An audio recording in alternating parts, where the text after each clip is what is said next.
Hello friends. तो ये हमारे संविधान की क्लास 22 है और आज हम इस क्लास में राष्ट्रपति प्रेसिडेंट के बारे में देखेंगे। तो हमारे संविधान में अनुच्छेद 52 में ये उल्लेख है कि भारत में एक राष्ट्रपति होना चाहिए। राष्ट्रपति होना चाहिए, ये आपका अनुच्छेद 52 में उल्लेख है। राष्ट्रपति राष्ट्र की एकता व अखंडता का प्रतीक होता है। राष्ट्रपति राष्ट्र की एकता व अखंडता का प्रतीक होता है। भारत का प्रथम नागरिक, भारत का प्रथम नागरिक होता है। मतलब जब हमारी जनगणना होती है तो जनगणना में जो प्रथम व्यक्ति होता है जिससे जनगणना शुरू होती है वो आपका राष्ट्रपति होता है और इस प्रकार राष्ट्रपति को भारत का प्रथम नागरिक भी कहा जाता है। देश का संवैधानिक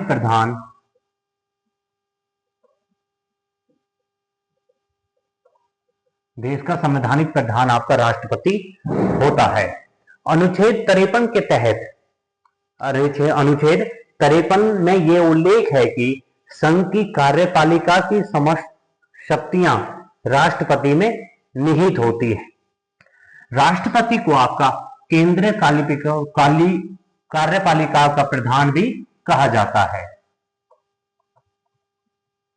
राष्ट्रपति को केंद्रीय कार्यपालिका का प्रधान कहा जाता है, परंतु वास्तविक रूप से जो कार्यपालिका का प्रधान होता है वो आपका प्रधानमंत्री होता है। अनुच्छेद 58 में आपके राष्ट्रपति के लिए योग्यताओं का उल्लेख है। राष्ट्रपति बनने के लिए वह भारत का नागरिक होना चाहिए और उसकी आयु कम से कम 35 वर्ष होनी चाहिए। 35 वर्ष होनी चाहिए और राष्ट्रपति बनने के लिए वह लोकसभा का सदस्य निर्वाचित होने की योग्यता हो और वह लाभ के पद पर ना हो। तो वह कौन कौन है जिनका पद लाभ के पद पर नहीं माना जाता, जैसे राज्यपाल, उप राष्ट्रपति, संघ व राज्य के मंत्रियों के पद को लाभ का पद नहीं माना जाता। तो एक बारी दोबारा से देखते हैं। अनुच्छेद 52 में भारत में एक राष्ट्रपति होना चाहिए। राष्ट्रपति राष्ट्र की एकता व अखंडता का प्रतीक होता है। भारत का प्रथम नागरिक राष्ट्रपति होता है। भारत का संवैधानिक प्रधान आपका राष्ट्रपति होता है। अनुच्छेद 53 में संघ की कार्यपालिका की समस्त शक्तियां राष्ट्रपति में निहित होती हैं।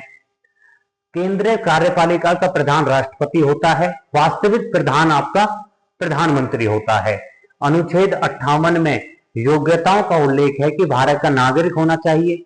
राष्ट्रपति बनने के लिए आयु कम से कम 35 वर्ष होनी चाहिए और लोकसभा में चुनने के लिए आपका योग्यता होनी चाहिए। फिर आता है कि राष्ट्रपति उम्मीदवार का नाम कम से कम 50 मतदाताओं द्वारा प्रस्तावित किया जाना चाहिए व 50 मतदाताओं द्वारा अनुमोदित किया जाना चाहिए जो उम्मीदवार आपका राष्ट्रपति के चुनाव के लिए खड़ा हुआ है। उसके बाद राष्ट्रपति के लिए जमानत की राशि है आपकी 15,000 रुपए। अगर राष्ट्रपति के चुनाव में वह 1/6 मतदाता भाग प्राप्त नहीं कर पाता तो उसकी जमानत की राशि जब्त हो जाती है। उसके बाद अगर एक से अधिक उम्मीदवार हैं चुनाव लड़ते समय, राष्ट्रपति के चुनाव में अगर एक से अधिक उम्मीदवार हैं तो मतदान वरीयता क्रम के आधार पर होता है और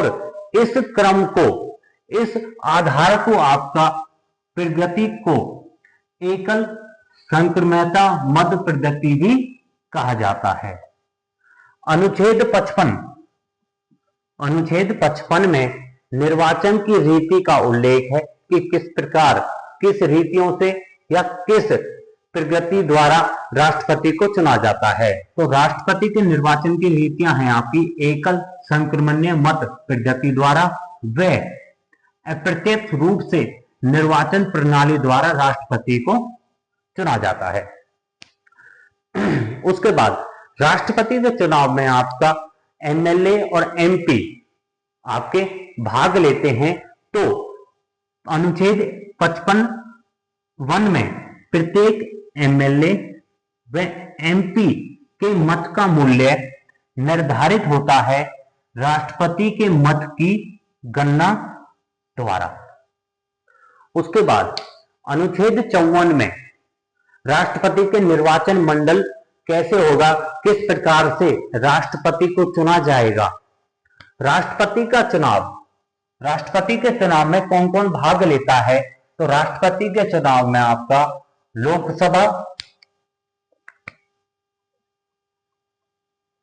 लोकसभा प्लस में राज्यसभा के निर्वाचित सदस्य प्लस में राज्यों के विधानसभा के निर्वाचित सदस्य प्लस में आपके 70वें संशोधन द्वारा 1992 में राष्ट्रपति के चुनाव में 2 केंद्रीय शासित प्रदेश और जोड़ दिए थे, जो थे आपके दिल्ली व पुडुचेरी के विधानसभा के निर्वाचित सदस्य। अब अनुच्छेद 54 में राष्ट्रपति के निर्वाचन मंडल में कौन कौन शामिल होते हैं? तो राष्ट्रपति के चुनाव के लिए आपकी लोकसभा व राज्यसभा के निर्वाचित सदस्य प्लस में राज्यों की विधानसभा के निर्वाचित सदस्य प्लस में आपके दिल्ली और पौंडीचेरी भी हैं, और दिल्ली और पौंडीचेरी जोड़े थे आपके 70वें संविधान संशोधन द्वारा 1992 में, और इनके निर्वाचित सदस्य शामिल होते हैं। उसके बाद आता है आपका कि राष्ट्रपति के चुनाव में कौन भाग नहीं लेता। तो राष्ट्रपति के चुनाव में आपका मनोनीत सदस्य राष्ट्रपति द्वारा 12 सदस्य राज्यसभा से और 2 सदस्य लोकसभा से मनोनीत होते हैं, 14 सदस्य। और हमारे 28 राज्यों में से 6 राज्यों में विधान परिषद है। विधान परिषद जो आपकी आंध्र प्रदेश, बिहार, कर्नाटक, महाराष्ट्र, तेलंगाना व उत्तर प्रदेश, आपके 6 राज्यों की विधान परिषद और 14 सदस्य जो आपके मनोनीत है राष्ट्रपति द्वारा, वो सदस्य आपके राष्ट्रपति के चुनाव में भाग नहीं लेते।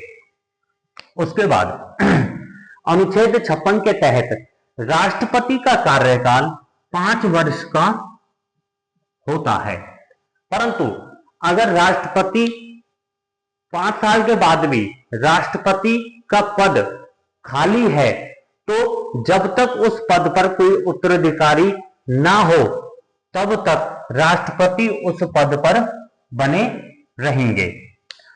अनुच्छेद 57 के तहत राष्ट्रपति के पुनर्निर्वाचन के लिए पात्रता का उल्लेख है कि भारत में कोई व्यक्ति कितनी बार भी राष्ट्रपति बन सकता है। उसके बाद अनुच्छेद 59(3) में आपके राष्ट्रपति के वेतन व पेंशन का उल्लेख है। राष्ट्रपति का वेतन है आपका 5 लाख प्रति माह और पेंशन है 1.5 लाख प्रति माह। ये वेतन और पेंशन आपका भारत की संचित विधि से दिया जाता है, जो आयकर से मुक्त होती है। उसके बाद अनुच्छेद 71 के तहत अगर राष्ट्रपति व उपराष्ट्रपति के चुनाव में कोई भी विवाद होता है, तो उस विवाद का निर्णय आपका सुप्रीम कोर्ट में होता है। सुप्रीम कोर्ट में उसका फैसला होता है।